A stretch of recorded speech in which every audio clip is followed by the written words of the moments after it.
प्यार से कहना धन्यंकार जी। आज का टॉपिक, सभी में तू है तो फिर किसे बुरा कहिए। साथ संगत, अक्सर हम दूसरों की कमियां निकालते रहते हैं।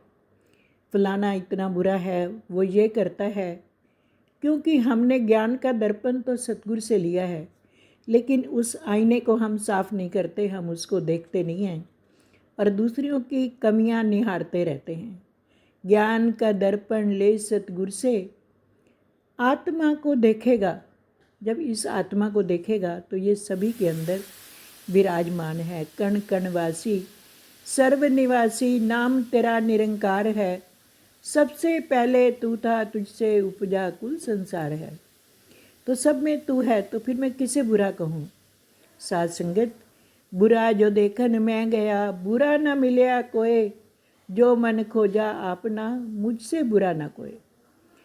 अवगुण ना देखें किसी के, गुणों के ग्राहक हम बने। कहते हैं कि गुण किसी के देखें, अवगुण ना देखें। सभी में तो परमात्मा है। नामदेव जी इतने नाम में डूबे हुए थे, ब्रह्म ज्ञानी थे।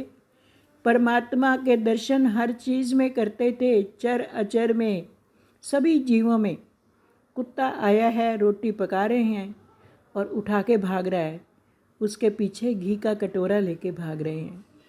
कह रहे हैं भगवन रूखी तो न खाओ, ज़रा घी तो लेते जाओ। पीछे घी का कटोरा लिए जा रहे। साथ संगत, इतना प्यार हर जीव से कि कुत्ते में भी परमात्मा का रूप नज़र आता है। हम इंसानों में भी कमियां निकाल लेते हैं। तभी यहाँ कहा गया है कि सभी में इसका नूर समाया। कोई देखे कोई देख ना पाए, सब है तेरी माया। जब हम दूसरों के अवगुणों को देख रहे हैं तब हम उसमें परमात्मा के दर्शन नहीं कर रहे हैं। कृष्ण भगवान गीता में अर्जुन को कह रहे हैं, यो माम पश्यति सर्वत्र सर्वम च मयि पश्यति तस्य अहम न प्रणश्यामि सचा में न प्रणश्यति। जो सब में मुझको दिखता है, मैं उसे कभी अपने गुणों से दूर नहीं करता हूँ। वो हर वक्त मेरे में निवास करता है, मैं उसमें निवास करता हूँ। सिया राम मैं सब जग जानी, करूँ प्रणाम जोरी जुग पानी। शिव जी भगवान बैठे हैं और हाथ जोड़कर नमस्कार कर रहे हैं। जिसको भी देख रहे हैं नमस्कार करके झुक जाते हैं। पार्वती कहती है, आप इतने बड़े देवादि देव होकर सबको नमस्कार करते जा रहे हैं। कह रहे हैं मुझ में सब राम नज़र आ रहा है, सिया राम नज़र आ रहे हैं। ये जग मेरे को सारा सिया राम में नज़र आ रहा है, मुझे कोई बुरा नज़र नहीं आता है। साथ संगत, और शमशान घाट में जाते हैं तो अपने माथे पर शिव जी भभूत लगा रहे हैं। कह रही है, अब क्यों भभूत लगा रहे हो, वो तो मर गया है, शमशान में क्या करने जा रहे हो।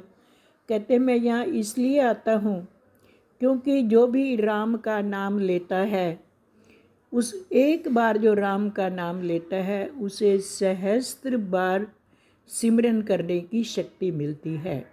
सहस्त्र नामों का फल मिलता है।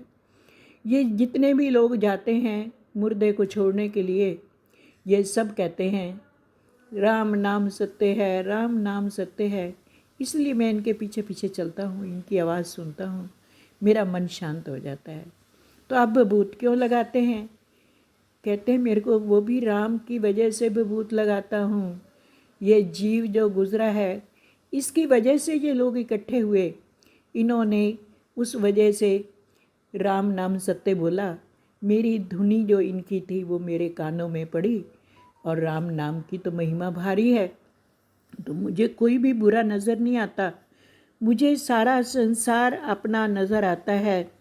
कृष्ण भगवान कहते हैं कि सारा संसार ईश्वर का परिवर्तित रूप है।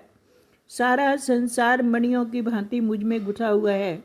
जैसे मणियाँ एक मणके में गुथी होती हैं, इसी प्रकार ये सारा संसार मुझ में गुथा हुआ है।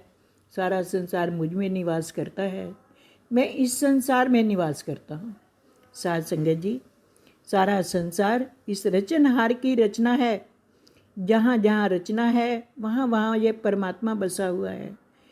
और ईमानदारी के लिए ये ईमानदार है, वफादारी के लिए वफादार है, शक्ति के लिए शक्तिमान है। और जल के बिना क्या बुलबुले पैदा होते हैं? नहीं पैदा होते। खुशबू है तो वो कहाँ से आ रही है? फूल के अंदर से। क्या वो हमें दिखाई दे रही है? नहीं। इसी तरीके से फूलों में, कांटों में, हर चीज़ में, झरनों की झरझर में तू, कलियों की कल कल में तू। तो अब ये परमात्मा हमेशा रहने वाला है, इसीलिए मुझे किसी की बुराई नज़र नहीं आती है। प्यार से कहना, धनंकार जी, आजा राहुल।